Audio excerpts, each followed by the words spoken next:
Hello everyone, कैसे आप सभी लोग। द पॉलिटिकल मास्टर में आप सभी का स्वागत है। आज इस वीडियो में हम क्लास 11 के मॉर्निंग शिफ्ट के जो हिंदी के पेपर था उसका कंप्लीट सोल्यूशन करने वाले, साथ ही साथ इसका कंप्लीट एनालाइज करेंगे क्वेश्चन कैसा आया था। और साथ ही साथ ये वीडियो जो है इवनिंग शिफ्ट वाले बच्चों के लिए बेहद ही महत्वपूर्ण है, क्योंकि इसी आधार पर जो है आपसे क्वेश्चन पूछे जाने वाले हैं। तो चलिए इस वीडियो को शुरू करते हैं। तो सबसे पहला जो क्वेश्चन था वो था आपको वस्तुपरक गद्यांश। ठीक है, गद्यांश जो अपकृत गद्यांश दिया गया उसको पढ़कर आपको उसका उत्तर देना है। गद्यांश जो है धर्म को लेकर था, काफ़ी अच्छा गद्यांश, बहुत इजी है, इसको आप आसानी से कर लिए होंगे आई थिंक। तो देखो सबसे पहला क्वेश्चन पूछा गया, धर्म का क्षेत्र व्यापक कब बनता है।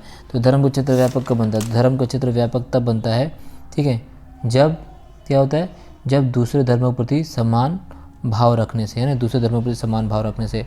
इसके अलावा विविध धर्मों के मध्य कैसे तत्व मौजूद हैं। धर्म के लिए बाहरी चिन्हों की आवश्यकता क्यों होती है। तो धर्म के लिए बाहरी चिन्हों की आवश्यकता क्यों होती है, क्यों कि धर्म की पृथक पहचान के लिए ए आएगा। धर्म का क्या उद्देश्य नहीं होना चाहिए। धर्म का उद्देश्य सबके प्रति द्वेष रखना, ये नहीं होना चाहिए। लेखक के अनुसार धर्म के बारे में क्या बात असत्य है। तो लेखक के अनुसार धर्म के बारे में क्या बात असत्य है, पृथ्वी पर केवल एक ही धर्म रहेगा, यह बात असत्य है लेखक के अनुसार। ईश्वरीय शक्ति का अस्तित्व कैसा होता है। ठीक है, अगला है सर्वोच्च शक्ति के अस्तित्व में आस्था रखने वालों की क्या मान्यता होती है। तो सर्वोच्च शक्ति के अस्तित्व में आस्था रखने वालों की मान्यता क्या होती है, उपयुक्त सभी आएगा इसका। प्रस्तुत गद्यांश में दिखावा शब्द किसके लिए प्रयोग किया, तो आडंबर के लिए प्रयोग किया गया है। ठीक है, इसी प्रकार से गद्यांश के लिए उपयुक्त शीर्षक का चुनाव कीजिए, वो है धर्म और जीवन। ये निरंतर चलता रहता है, पंक्ति में निरंतर का व्याकरण प्रकार होगा। इसी प्रकार से आपका काव्यांश पूछा गया है ना, सावधान जननायक सावधान। ठीक है, इससे से बहुत इंपॉर्टेंट कविता पूछी गई, यहाँ से देख सकते हैं। इसमें क्वेश्चन पूछा है, निम्नलिखित में से निर्देशानुसार सबसे उचित विकल्प का चयन कीजिए। कवि किसे सावधान कर रहा है, तो कवि किसे सावधान कर रहा है, तो कवि सावधान कर रहा है किसको, नेताओं को, जन नायकों को, नेताओं को। ठीक है, कवि किससे बचने के लिए कह रहा है, तो कवि चापलूसों से बचने के लिए कह रहा है। ठीक है, इस तरह से आपको इसका उत्तर लिखना था। प्रशंसा की चाहत रखने वाले अपना नुकसान किस प्रकार करते हैं। तो प्रशंसा की चाहत रखने वाले अपना नुकसान किस प्रकार करते हैं, इस प्रकार। ठीक है, इसके अलावा शिला शब्द किस पौराणिक पात्र के लिए प्रयुक्त किया गया है, इससे आपको क्वेश्चन करना था। ये सारे क्वेश्चन से पूछे गए हैं, ठीक है ना। चापलूस अपने उपास्य को क्या बना देते हैं, मोहपास में समास क्या है। इसी प्रकार अथवा में काव्यांश पूछा गया है। ये जो काव्यांश अथवा में पूछा गया निर्झर्ष, ठीक है, ये भी काफ़ी है। इसी प्रकार से पाद्यांश के अनुसार रुक जाना किसके सदृश है, तो रुक जाना किसके सदृश है, मृत्यु के। ठीक है, पीछे मुड़कर ना देखना क्या दर्शाता है, तो पीछे मुड़कर ना देखना क्या दर्शाता है, तो पीछे मुड़कर ना देखना क्या दर्शाता है। इसको उत्तर यहाँ पर अगर देखेंगे तो सिंपल तरीके से अगर देखना है क्या, निर्णय के प्रति दृढ़ संकल्प का होना। फिर है चट्टानों पर चढ़ने से क्या अभिप्राय, संघर्ष बल पर उत्तरोत्तर विकास करना। इस तरह से आपको इसको उत्तर देना था। ठीक है, इसके बाद देख सकते हैं कि अखबार में समाचारों को प्रकाशन के लिए स्वीकार करने के लिए एक निश्चित समय सीमा को क्या कहते हैं, तो उसे डेडलाइन कहते हैं। ये जो है आपका अभिव्यक्ति और माध्यम से पूछा गया था। ठीक है, और हिंदी का पहला साप्ताहिक पत्र कौन सा है, तो हिंदी का सबसे पहला साप्ताहिक पत्र उद्दंत मार्तंड है, जो 1826 से छपता शुरू होता है, हर मंगलवार को छपता था। किसे, हर मंगलवार को ये छापा जाता था इस पत्र को। और इसको शुरू किसने किया था, तो शुरू किया था पंडित कुमार शुक्ल द्वारा शुरू किया गया था इसको। ठीक है, इस तरह से इसको आपको करना था।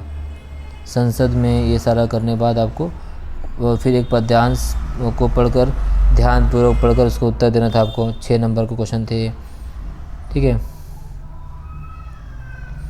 ये जो है धूमिल, ठीक है, जो धूमिल की कविता है वो चैप्टर 11 से आपको पूछा, बहुत ही आसान, बहुत ही इंपॉर्टेंट थी, पहले मैंने बता रखा था। और डायरेक्ट यहाँ से 6 नंबर क्वेश्चन आए हुए हैं। इसके अलावा अगर हम बात कर रहे कुछ और क्वेश्चन की, यहाँ पर भी गद्यांश को पढ़कर आपको उत्तर देना है, क्वेश्चन नंबर 5। ठीक है, इसके बाद है अगला, निम्नलिखित में से निर्देशानुसार सबसे उचित विकल्प का चयन कीजिए। नेक्स्ट क्वेश्चन देखते हैं। अगला है वर्णनात्मक प्रश्न। निम्नलिखित दिए गए 2 शीर्षकों में से किसी एक शीर्षक पर लगभग 120 शब्दों में दृश्य लेखन कीजिए। दृश्य लेखन करना था आपको विद्यालय में वार्षिक उत्सव का दृश्य अथवा सरकारी अस्पताल का दृश्य। इसके बाद आपका था पत्र लिखना था लगभग 120 शब्दों में, नरेला क्षेत्र में पार्क की दुर्दशा के संबंध में बताते हुए आभा या आदित्य की ओर से किसी समाचार पत्र के संपादक को पत्र लिखना था, अथवा पुलिस अधीक्षक पत्र लिखकर मोहल्ले में ऊंचे स्वर में बजने वाले लाउड स्पीकर के कारण उत्पन्न कठिनाइयों की शिकायत करना था आपको। उसके बाद खामता सर्वोदय विद्यालय ब्रह्मपुरी में गणतंत्र दिवस आयोजन हेतु सांस्कृतिक समिति की बैठक के लिए कार्यसूची तैयार कीजिए। अथवा में पूछा गया था कि आपके विद्यालय में दिल्ली के दर्शनीय स्थलों के भ्रमण का आयोजन करने के लिए एक भ्रमण समिति की बैठक संपन्न हुई, उसमें जिन विषयों पर चर्चा हुई और जो निर्णय लिए गए उनका कार्यवृत्त लिखिए। क्वेश्चन नंबर पूछा गया था निम्नलिखित प्रश्नों के उत्तर लगभग 40 शब्दों में लिखिए। पत्रकारिता क्या है और संचार के इन 2 प्रकारों के बारे में लिखिए। ठीक है। जाग तुझको दूर जाना कविता में अमृता सूद का संबोधन किसके लिए और क्यों आया है? 2 नंबर में है। हस्तक्षेप कविता मगध के माध्यम से किस व्यवस्था की ओर इशारा कर रही है?